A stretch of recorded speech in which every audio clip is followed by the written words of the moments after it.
Më lanë në altar dhe hakmarrja ime u bë virale.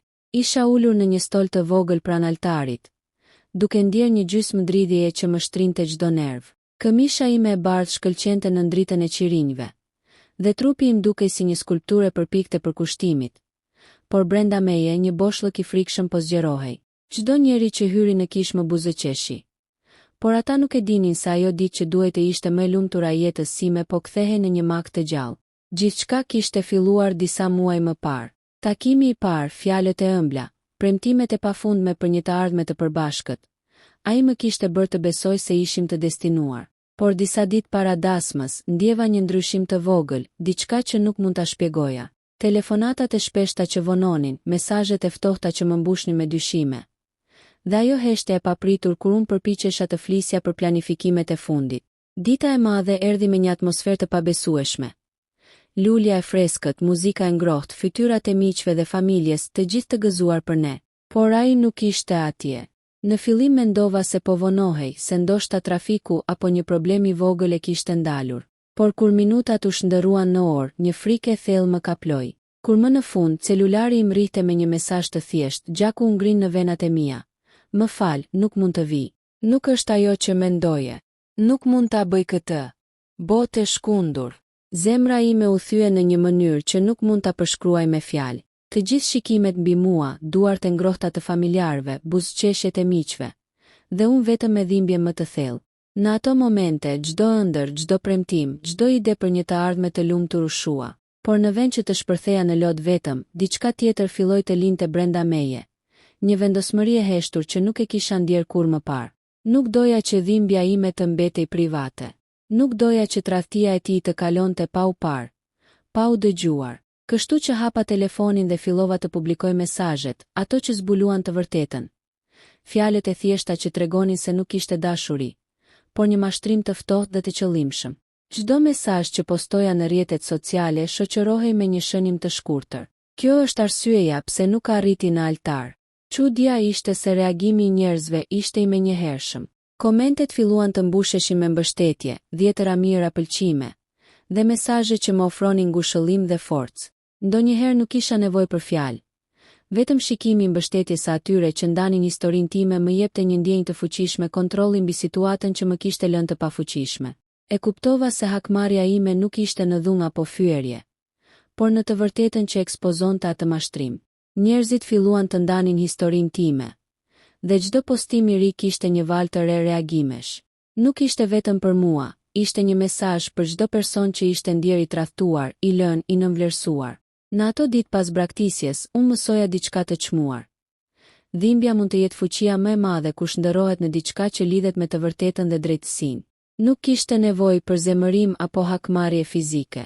Fuqia ime ishte në transparencë, në ndarjen e asaj që ishte fshehur, dhe në kthimin e dhimbjes në mbështetje dhe solidaritet. Kur dikush më pyeste si ndihesha, unë thjesht buzëqeshja. Nuk isha më viktim. Nuk isha më e braktisur. Ishte një ndjenjë e çuditshme, por fuqizuese të jesh e qartë dhe e drejtë. Edhe kur të gjithë rreth teje janë në anën tjetër. Rrjeti social ishte bërë një arenë ku e vërteta ime mund të fliste më fort se gënjeshtrat e tij. Dhe kështu filloi transformimi im. Ajo që dukej si fundi i botës time ishte fillimi i një kapitulli të ri. Ku unë isha protagonistja dhe publiku ishte dëshmitar i fuqisë së brendshme që nuk mund të thyhej. Nuk e kisha menduar ndonjëherë që një ditë dasma ime e braktisur do të bëhej virale. Por ndjenja e çlirimit dhe mbështetjes që erdhi nga e vërteta ishte më e madhe se çdo emocion tjetër. Pas publikimit të mesazheve, bota ime ndryshoi brenda natës. Nuk kisha më kontroll mbi atë që po ndodhte. Por çdo share, çdo koment, çdo reagim më bënte të ndihesha më e fuqishme dhe më e kuptuar. Fillova të kuptoj se kjo nuk ishte thjesht historia ime. Ishte historia e shumë njerëzve që ishin ndjer të braktisur, të tradhtuar ose të lënë pa zë. Publiku filloi të më jap një fuqi që unë nuk e kisha ndjer kur më parë. Fillimisht, disa miq të ngushtë dhe familjar më këshilluan të mos e bëja publike historinë time. Do të dukesh e dobët, do të gjykohen detajet, më than ata. Por unë e dija që e kundërta ishte e vërteta. Transparenca do të më fuqizonte. Çdo koment që më vinte ishte si një goditje e lehtë. Por pozitive, njerëzit më inkurajonin, më thoshin: "Trego gjithçka, ne jemi me ty." Rrjeti social filloi të marrë një formë të papritur. Një postim që filloi si një ekspozim personal, u kthye shpejt në një fenomen. Fjalët që përshkruanin tradhtinë dhe gënjeshtrat u lexuan dhe ndanë në mbar vendin. Disa media lokale dhe më pas kombëtare filluan të flisnin për historinë time, duke e bërë atë një simbol të përballjes me dhimbjen dhe të drejtën për të folur hapur. Çdo ditë isha e mbushur me mesazhe. Gratë që më falenderonin për kurajon, njerëzit që ndanin historitë e tyre të ngjashme, dhe edhe ata që më ofronin këshilla ligjore dhe strategji për të mbrojtur privatësinë time. E kuptova që historia ime kishte një ndikim më të madh se sa kisha menduar. Ajo po bëhej një lloj platforme për zërat e heshtur, por ndikimi nuk ishte vetëm online. Në jetën reale, gjërat filluan të ndryshonin. Familja ime më shikonte me respekt dhe një ndjesi të re krenarie, duke kuptuar se unë po përdorja një situatë të dhimbshme për të dërguar një mesazh më të madh. Miqtë e vjetër filluan të më thërrisnin më shpesh, jo për të mërzitur, por për të ndarë histori, për të ofruar mbështetje dhe për të ndërtuar një komunitet emocional rreth asaj që po ndodhte. Por kjo fama e papritur solli edhe presion. Një pjesë e publikut filloi të shpërndante gjëra personale, disa me qëllim të keq, disa të tjera thjesht të pakujdesshme. Fillova të kuptoj se kur bëhesh viral, nuk ekziston më jeta private si dikur. Çdo mesazh, çdo reagim, çdo foto mund të bëhej pjesë e tregimit publik. Kjo ishte një leksion i dhimbshëm, por edhe një mundësi për të mësuar të vendos limite dhe të mbaj kontroll mbi mënyrën se si shfaqesh. Përveç reagimeve personale, nisën të vinë edhe ftesa për intervista, artikuj në revista dhe kërkesa për të folur në programe televizive. Fillimisht isha e pasigurt. Nuk e dija nëse do të mundja të përballoja çdo pyetje, çdo vështrim. Por sa herë që flisja për ngjarjen, ndjeja një lehtësim të brendshëm. Tregimi im nuk ishte më vetëm për hakmarrje personale. Ishte për të treguar se dhimbja mund të kthehet në forcë, dhe se ndarja e së vërtetës mund të frymëzojë të tjerët. Një nga momentet më të çuditshme ishte kur një video e shkurtër që unë kisha bërë duke lexuar mesazhet e tij u bë virale brenda disa orësh. Miliona shikime, komente dhe mesazhe, ishte si një lum i pafund i mbështetjes. Por ndjeva edhe një ndjenjë çuditërisht të re. Përgjegjësi. Historia ime tani ishte një mesazh i fuqishëm për komunitetin, nuk ishte më vetëm imja. Çdo reagim publik kishte ndikim dhe çdo postim kishte potencialin të frymëzonte dikë tjetër që po luftonte me tradhtinë ose braktisjen. Në këtë proces, unë fillova të kuptoj diçka të thellë. Hakmarrja ime nuk ishte të bënte me dhimbjen e tij, por me fuqinë time. Nuk ishte një hakmarrje që thyente, por një hakmarrje që ndriçonte. Tregimi i mesazheve, reagimet, mbështetja e publikut, kjo ishte mënyra ime për të kthyer situatën në diçka që mund të ndihmonte të tjerët. Në familjen time, gjithçka ndryshoi. Ata filluan të më shikojnë më si një udhëheqëse, dikush që nuk dorëzohej. Miqtë më të ngushtë më ofruan këshilla për të menaxhuar shpërndarjen e informacionit, për të mbrojtur privatësinë time dhe për të përdorur ndikimin në mënyrë pozitive. Çdo ditë mësoja më shumë për fuqinë e komunikimit, për rëndësinë e komunitetit dhe për mënyrën se si e vërteta, kur publikohet me qetësi dhe vendosmëri, mund të bëhet virale. Një aspekt tjetër i papritur ishte ndikimi psikologjik. Në fillim ndjehesha e pasigurt dhe e shqetësuar, por ndërsa shikoja mbështetjen e njerëzve që nuk më njihnin personalisht, ndjeva një ndjesi të relirje. Nuk kisha më nevojë të përpiqesha të kuptoja pse ai më kishte braktisur. Historia ime tashmë kishte marrë një kuptim më të madh. Ishte një simbol i rezistencës, i forcës dhe i mundësisë për të shndërruar dhimbjen në diçka që frymëzon të tjerët. Përveç kësaj, fillova të marr mesazhe nga persona që nuk kisha takuar kurrë, njerëz që ndanin eksperienca të ngjashme. Ishte si një rrjet mbështetje globale që lindi vetëm nga një situatë e dhimbshme. Dija që nuk isha vetëm dhe kjo ndjenja ishte fuqizues. Çdo mesazh, çdo reagim, më jepte një forcë të re për të vazhduar dhe për të përdorur këtë eksperiencë për qëllime më të mëdha. Dhe pastaj erdhi momenti kur historia ime u përfshi edhe në media më të gjera. Revista, televizione dhe portale online filluan të flisnin për nusën që e bëri hakmarrjen virale. Nuk isha më thjesht viktim, isha një ikonë e kurajës dhe e fuqisë së brendshme. Në këtë moment kuptova se ajo që dukej si një humbje e madhe kishte rezultuar në një fitore të paparashikueshme. Nuk kisha fituar vetëm mbështetjen e publikut, por edhe besimin tek vetja ime. Pas disa javësh që historia ime po përhapej viral, ndjeva se kishte arritur momenti kur duhej të bëja hakmarrjen përfundimtare. Nuk ishte më thjesht publikimi i mesazheve apo ndarja e dhimbjes sime. Ishte koha për të treguar botës dhe atij se unë nuk isha viktim, por dikush që nuk mund të thyhej. Ideja erdhi natyrshëm. Një mesazh I vetëm nuk do të kishte fuqi, por një veprim që përputhej me të gjithë historinë do të kishte një efekt të fuqishëm.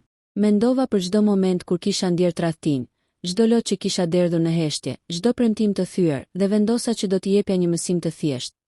Kur dikush mashtron dhe braktis, e vërteta mund të kthehet në një armë më të fuqishme se zemërimi. Dola në publik sërish, por këtë herë nuk ishte vetëm një postim në rrjetet sociale. Ishte një video e përgatitur me kujdes, ku shfaqja përpara kamerës duke lexuar çdo mesazh, çdo gënjeshtër, dhe duke treguar se si çdo fjalë e tij ishte zbuluar. Nuk kishte nevojë për akuza dramatike. Vetëm fakti që e vërteta ishte publike ishte mjaftueshëm I fuqishëm. Efekti ishte menjëherë I dukshëm. Video u shpërnda me shpejtësi dhe reagimet ishin më të fuqishme se kurrë. Njerëzit ndanin historinë, komentonin me mbështetje dhe më shumë se gjithçka, e vepruan si një mesazh kundër tradhtisë dhe gënjeshtrave.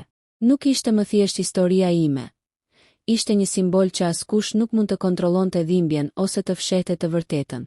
Ndërsa fama ime rritej, ishim nuk mund të qëndronte më I fshehur. Filloi të marr mesazhe nga miqtë e tij, familja dhe madje edhe nga media që më kishin kontaktuar për intervista. Ai kuptoi se nuk kishte më asnjë mundësi të manipulonte situatën. Çdo përpjekje për të justifikuar ishte e pavlerë, publiku tashmë kishte parë gjithçka.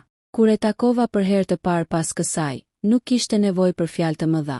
Nuk kisha më zemërim apo urrejtje në sytë e mi. Vetëm një qetësi të thellë dhe fuqizim. Ai përpiqej të shpjegohej, por unë vetëm buzëqesha. E vërteta kishte folur dhe unë isha fitimtare. Nuk ishte një fitore që lidhej me hakmarrje personale. Ishte një fitore e së drejtës, e transparencës dhe e forcës së brendshme.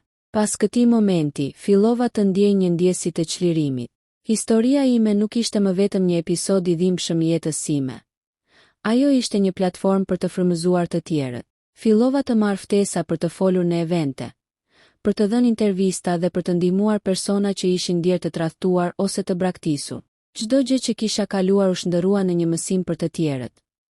Kur dhimbja trajtohet me qartësi dhe vendosmëri, mund të shndërrohet në diçka që frymëzon. Një nga momentet më të fuqishme erdhi kur disa javë më vonë. Disa prej atyre që ishin ndjer të tradhtuar filluan të më kontaktonin për të ndarë historitë e tyre. Ata nuk e kishin kuptuar më parë se nuk ishin vetëm, dhe historia ime u shndërrua në një pikë referimi për të gjithë ata që kërkonin drejtësi emocionale. Një ndjenjë e thellë e solidaritetit filloi të lindte mes njerëzve që nuk e njihnin njëri tjetrin, por ishin të lidhur nga përvoja e ngjashme. Në fund, ajo që dukej si një fund I dhimbshëm u shndërrua në një kapitull të ri të jetës sime. Nuk kisha më nevojë të mbahej peng nga e kaluara. Publiku dhe mbështetja e tij më kishin dhënë forcën për të mbyllur kapitullin dhe për të hapur një të ri. Ndjeja një liri që nuk mund ta kisha imagjinuar më parë, një ndjenjë e fuqisë së brendshme, e paqes dhe drejtësisë së shprehur. Historia ime ishte bërë virale, por më e rëndësishmja ishte se kishte kaluar nga një ngjarje personale në një mësim universal. Nuk kishte nevojë për hakmarrje të dhunshme. Ajo që kishte bërë diferencën ishte qartësia, transparenca dhe vendosmëria për të përdorur fuqinë së vërtetës. Kur u përfshiva në intervista dhe programe televizive, gjithmonë theksoja të njëjtën gjë. Nuk është ajo që të tradhton që të thyen, por mënyra se si zgjedh të reagosh. Dhe për mua, zgjedhja ishte të ktheja dhimbjen në një forcë që frymëzonte të tjerët dhe që I tregonte botës se një nuse e braktisur mund të dalë më e fuqishme, më e qetë dhe më respektuar se kurrë. Në fund, historia ime nuk ishte thjesht për një martesë të humbur, ishte për fuqinë e brendshme, për të vërtetën dhe për mënyrën se si një person mund të marrë kontroll mbi jetën e tij, edhe kur duket se gjithçka ka shkuar keq. Ishte një leksion për të gjithë.